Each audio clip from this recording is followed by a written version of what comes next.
Sir, Sabarimala സ്വർണ്ണപ്പാളി വിവാദവുമായി ബന്ധപ്പെട്ട് ഏറ്റവും ഒടുവിൽ കടകംപള്ളി സുരേന്ദ്രന്റെ അറസ്റ്റിലേക്ക് കാര്യങ്ങൾ നീങ്ങുന്നു എന്ന വാർത്ത പുറത്തുവരുന്നു. കടകംപള്ളിയുടെ പേര് തുടക്കത്തിൽ തന്നെ ഉയർന്നു വന്നിരുന്നു. പക്ഷേ അന്ന് പിണറായി സർക്കാർ ഭരിക്കുന്ന കാലത്ത് പോലും കടകംപള്ളിയെ ഏതെങ്കിലും രീതിയിൽ ഒന്ന് തൊടാനോ അല്ലെങ്കിൽ സംശയത്തിന്റെ നിഴലിൽ നിർത്താനോ അന്വേഷണ ഉദ്യോഗസ്ഥർ ആരെങ്കിലും തയ്യാറായിരുന്നോ എന്ന് ചോദിച്ചാൽ ഇല്ല എന്ന് തന്നെ പറയേണ്ടി വരും. പകരം മാധ്യമങ്ങളിൽ ഉൾപ്പെടെ പല രീതിയിൽ കടകംപള്ളിക്ക് നേരെ പ്രത്യക്ഷമായും പരോക്ഷമായും വാർത്തകൾ പുറത്തു വന്നിരുന്നു.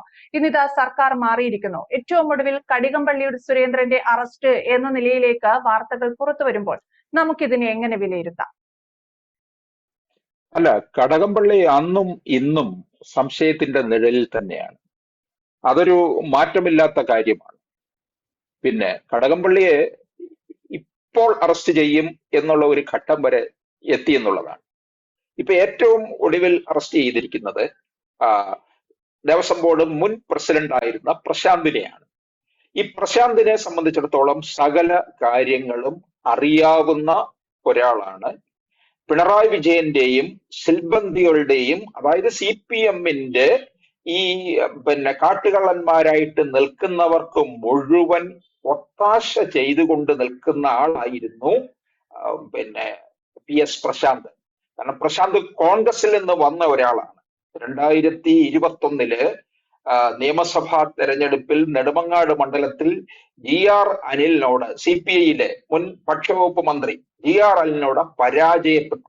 ഈ കടകംപള്ളി സുരേന്ദ്രൻ അന്നും ഇന്നും സംശയത്തിന്റെ നിഴലിൽ തന്നെയാണ്. സംശയം വളരെ ബലപ്പെട്ട് നിൽക്കുന്ന സമയത്ത് എല്ലാവരും കരുതിയതാണ് കടകംപള്ളി ഇപ്പോൾ അറസ്റ്റ് ചെയ്യും, തെരഞ്ഞെടുപ്പിന് മുമ്പ് അത് ഉണ്ടാകും എന്നൊക്കെ നമ്മൾ മനസ്സിലാക്കിയതാണ്. പക്ഷെ കടകംപള്ളി സുരേന്ദ്രൻ ആ സംശയത്തിന്റെ നിഴലിൽ നിന്നതുകൊണ്ട് തന്നെയാണ് ഈ ഇപ്പൊ കഴിഞ്ഞ നിയമസഭാ തെരഞ്ഞെടുപ്പില് കഴക്കൂട്ടം മണ്ഡലത്തിൽ നിന്ന് അദ്ദേഹത്തിന് പരാജയം ഏറ്റുവാങ്ങേണ്ടി വന്നത്. പാർട്ടി അദ്ദേഹത്തെ വേണമെങ്കിൽ മാറ്റി നിർത്താമായിരുന്നു. പക്ഷെ മാറ്റി നിർത്തിയാൽ ഉറപ്പായിരുന്നു ഒന്നുകൂടി CPM-ന്റെ ഏത് സ്ഥാനാർത്ഥിയാണ് നിൽക്കുന്നതെങ്കിലും വലിയ പരാജയത്തിലേക്ക് തന്നെ പോകുമായിരുന്നു എന്നുള്ളതാണ്. അവിടെ BJP-ക്ക് അനുകൂല മണ്ഡലമായി മാറുകയും ചെയ്തു. അപ്പോൾ കടകംപള്ളി സുരേന്ദ്രനെ സംബന്ധിച്ചിടത്തോളം 2016 അദ്ദേഹം ദേവസ്വം ബോർഡ് വകുപ്പ് കൈകാര്യം ചെയ്യുന്ന മന്ത്രിയായിരുന്നത്. 2016 മുതൽ 2021 വരെ, അതായത് ഇടതുപക്ഷ സർക്കാരിന്റെ തുടർച്ചയായുള്ള 10 വർഷത്തെ ഭരണത്തില് ആദ്യ ഭാഗം കടകംപള്ളിയുടേതായിരുന്നു. ആ സമയത്താണ് ശബരിമലയിൽ ഏറ്റവും കൂടുതൽ സ്വർണ്ണക്കൊള്ള നടന്നിട്ടുള്ള ആ ഒരു കാലയളവ്. അപ്പോൾ ഈ തുടർന്ന്, അതായത് ഈ 2016 ഇടതുപക്ഷം അധികാരത്തിലേക്ക് വരുന്ന സമയത്ത് അപ്പോൾ ദേവസ്വം ബോർഡിന്റെ പ്രസിഡന്റ് ആയിരുന്നത് പ്രയാർ ഗോപാലകൃഷ്ണൻ, കോൺഗ്രസിൽ നിന്നുള്ള ഉമ്മൻചാണ്ടി സർക്കാർ നിയോഗിച്ച.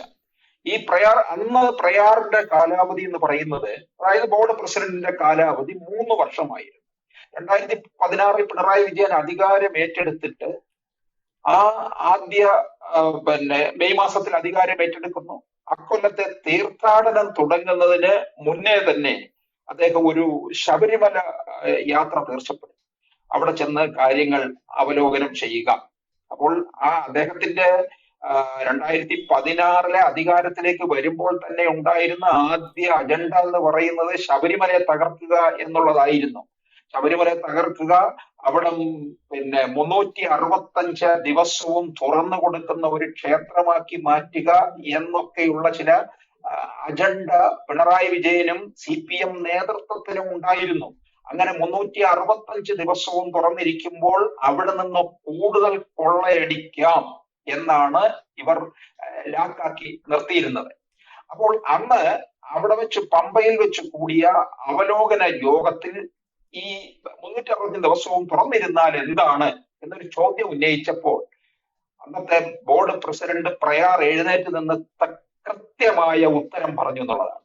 കാരണം മറ്റുള്ളവര് എല്ലാവരും തന്നെ ഈ പിണറായി വിജയന്റെ മുമ്പില് പഞ്ചപുച്ഛമടക്കി നട്ടല് വളച്ചു നിൽക്കുകയാണല്ലോ ചെയ്യുന്നത്. പ്രയാർ അത് ചെയ്തില്ല. പ്രയാർ പറഞ്ഞു, എന്തുകൊണ്ട് 360 ദിവസവും തുറക്കുന്നില്ല? ശബരിമലയുടെ അവിടുത്തെ പ്രത്യേക രീതി, ആചാരാനുഷ്ഠാനം ഇന്നതാണ് എന്ന് കൃത്യമായി പറഞ്ഞു കൊടുത്തു. ഇത് പിണറായി വിജയൻ സഖാവിന് അത്ര അങ്ങോട്ട് രചിച്ചില്ല. ഇദ്ദേഹം അവിടെ നിന്ന് പിന്നെ പോയി കഴിഞ്ഞിട്ട് ഈ 3 വർഷം ദേവസ്വം ബോർഡ് പ്രസിഡന്റിന്റെ കാലാവധി 3 വർഷത്തിൽ നിന്ന് കുറച്ച് 2 വർഷമാക്കി പ്രയാറിനെ അവിടെ നിന്ന് പുറത്തിയാടിച്ചു എന്നുള്ളതാണ്. പിന്നീടാണ് പത്മകുമാർ വരുന്നത്. അപ്പോൾ അവരുടെ ആളായി കഴിഞ്ഞു. ശബരിമല യുവതീ പ്രവേശ സമയത്ത് പിണറായി വിജയന്റെ ചില നീക്കങ്ങളൊക്കെ നടക്കുകയും ചെയ്തു. അപ്പൊ ഈ 2016, 2021 കാലത്ത് ദേവസ്വം ബോർഡ് മന്ത്രി കൂടിയായിരുന്ന കടകംപള്ളി ഈ സമയത്ത് കൂടുതൽ കാര്യങ്ങൾ അവിടെ നടന്നു എന്നുള്ളതാണ്. അപ്പോൾ പത്മകുമാറിന് ശേഷം പിന്നീട് ബോർഡ് പ്രസിഡന്റായിട്ട് വരുന്നത് PS പ്രശാന്ത് ആണ്. പിണറായി വിജയന്റെ രണ്ടാമത്തെ 2021 മുതലുള്ള ഭരണത്തിന്റെ തുടക്കം. അതായത് നെടുമങ്ങാട്ടെ പരാജയത്തിന് ശേഷം പ്രശാന്ത് കോൺഗ്രസ് വിട്ടു വരുന്നു, AKG സെന്ററിലേക്ക് വരുന്നു. ഉടനെ പിണറായി വിജയന് കാര്യം പിടികിട്ടി. ഇദ്ദേഹത്തെ നമുക്ക് ചാവേറാക്കാം എന്ന് പറഞ്ഞു കഴിഞ്ഞാൽ തിരുവിതാംകൂർ ദേവസ്വം ബോർഡിന്റെ കീഴിലുള്ള ശബരിമല ക്ഷേത്രം ഇവരുടെ കൊള്ളയടിക്കണം എന്ന് തന്നെ നേരത്തെ തീർച്ചപ്പെടുത്തിയിരുന്ന ഇടമായിരുന്നു. അപ്പോൾ 2016, 2021 കാലത്ത് കടകംപള്ളി സുരേന്ദ്രനും അനുയായികളും ചെയ്തു വെച്ചിട്ടുള്ള ശബരിമല കൊള്ളയുടെ തുടർച്ച ഇവിടെ പല കാര്യങ്ങളും ഒപ്പിടുകയും അതിന് ഒത്താശ ചെയ്യുകയും വേണ്ടത് പ്രശാന്തായിരിക്കും. അപ്പോൾ ദേവസ്വം ബോർഡിന്റെ വകുപ്പ് മന്ത്രി DN വാസവനുമാണ്. ആ വാസവനും ഒക്കെ ഇപ്പൊ തോറ്റിരിക്കുകയാണ്, നമുക്കറിയാവുന്നല്ലോ. അപ്പോൾ പ്രശാന്തിനെ കൊണ്ട് പിന്നീട് പല കാര്യങ്ങൾ ചെയ്യിച്ചു. അപ്പോഴാണല്ലോ ഈ ഉണ്ണികൃഷ്ണൻ പോറ്റിയുടെ അടുക്കൽ ഈ ദ്വാരപാലകരുടെ ഈ സ്വർണ്ണപ്പാളിയും കൊണ്ട് തമിഴ്നാട്ടിലും ബാംഗ്ലൂരിലും ഒക്കെ കിടന്ന് കറങ്ങിയത്. അപ്പൊ ഇതിന്റെ എല്ലാം ഒത്താശ ചെയ്തത്. അതുപോലെ എന്നിട്ട് പ്രശാന്തിനെ ഇരുത്തിക്കൊണ്ട് തന്നെ ആഗോള അയ്യപ്പ സംഗമം നടത്തി. ആഗോള അയ്യപ്പ സംഗമം നടത്തിയ നമുക്കറിയാം. പിണറായി വിജയൻ ശബരിമല യുവതീ പ്രവേശ വിഷയത്തിന് ശേഷം അടിക്കടി ഉണ്ടാകുന്ന നാശത്തിന് പരിഹാരമായിട്ടാണ് അയ്യപ്പ സംഗമത്തിലേക്ക് പോയത്. ആ അയ്യപ്പ സംഗമം ദേവസ്വം ബോർഡാണ് നടത്തിയത്. ദേവസ്വം ബോർഡിനെ കൊണ്ട് അതിന്റെ അമരക്കാരനായിട്ട് നിന്നുകൊണ്ട് ഈ മുഷ്ടി ചുരുട്ടി ശരണം വിളിച്ച ആളാണ് ഈ പ്രശാന്ത്. ഇപ്പൊ പ്രശാന്ത് അകത്തു പോയി. പ്രശാന്ത് നേരത്തെ തന്നെ അറസ്റ്റിലാകേണ്ട ആളാണ്. തെരഞ്ഞെടുപ്പിന്റെ ഒരു ഘട്ടം എത്തിയപ്പോൾ അത് എങ്ങനെയോ അങ്ങ് നിന്നുപോയി.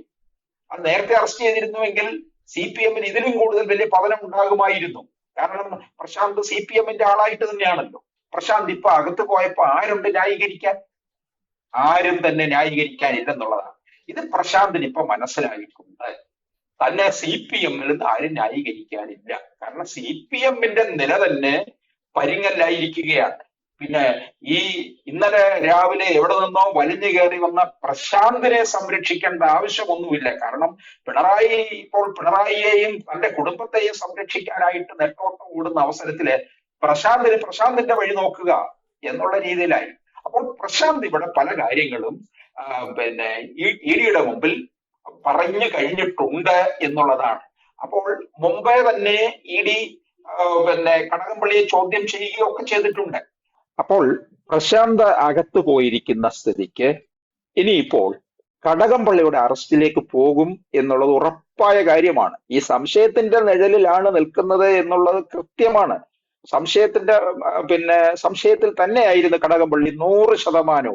ഇനിയിപ്പോൾ ആ കടകംപള്ളിയുടെ അറസ്റ്റിന് മുമ്പ് പ്രശാന്തിനെ അറസ്റ്റ് ചെയ്ത് കഴിഞ്ഞാൽ ഇവിടെ കടകംപള്ളിയുടെ റോള് കൃത്യമായിട്ട് ഇവർക്ക് കണ്ടെത്താൻ കഴിയും എന്നുള്ളത് ED മനസ്സിലാക്കിയിട്ടുണ്ട്. അതുകൊണ്ട് തന്നെയാണ് പ്രശാന്തിന്റെ അറസ്റ്റ് നേരത്തെ ആക്കുകയും ഇനിയിപ്പോൾ കടകംപള്ളിയിലേക്ക് പോവുകയും ചെയ്യും. കടകംപള്ളിയിലേക്ക് പോയി കഴിഞ്ഞാലോ CPM-ന്റെ ദന്തഗോപുരങ്ങൾ പലതും ഇടിഞ്ഞു വീഴുകയും ഇവർ ക്ഷേത്ര കൊള്ളക്കാരന്മാരാണ് എന്നുള്ള ഒരു പേര് കൂടി CPM സമ്പാദിക്കാൻ പോകുന്നു എന്നുള്ളതാണ്. എന്തായാലും ഈ നിലയിലേക്കാണോ കാര്യങ്ങൾ പോകുന്നത് എന്ന് ചർച്ച ചെയ്യപ്പെടേണ്ടത് തന്നെയാണ്. വളരെ വലിയ രീതിയിലുള്ള ഒരു മാറ്റം, അല്ലെങ്കിൽ സ്വർണ്ണപ്പാളി വിവാദ കേസിൽ കടകംപള്ളി സുരേന്ദ്രൻ അറസ്റ്റിലായേക്കും എന്നുള്ള ഒരു സൂചനകൾ, അത്തരത്തിലുള്ള വാർത്തകൾ പുറത്തു വരുമ്പോൾ വിജയനാഥ് സർ തുടക്കത്തിൽ സൂചിപ്പിച്ചതുപോലെ കടകംപള്ളി സുരേന്ദ്രൻ തുടക്കത്തിലെ തന്നെ സംശയത്തിന്റെ നിഴലിലായിരുന്നു. ഇപ്പോഴുള്ള നീക്കങ്ങളൊക്കെ അതിനാക്കം കൂട്ടുന്നതാണോ എന്ന ചോദ്യമാണ് ഉയരുന്നത്. വ്യക്തമാണ്. Thank you sir. കൂടുതൽ വാർത്തകളും വിശേഷങ്ങളും നിങ്ങളിലേക്ക് എത്താൻ ABC മലയാളം സബ്സ്ക്രൈബ് ചെയ്യുക, ബെൽ ബട്ടണും അമർത്തുക.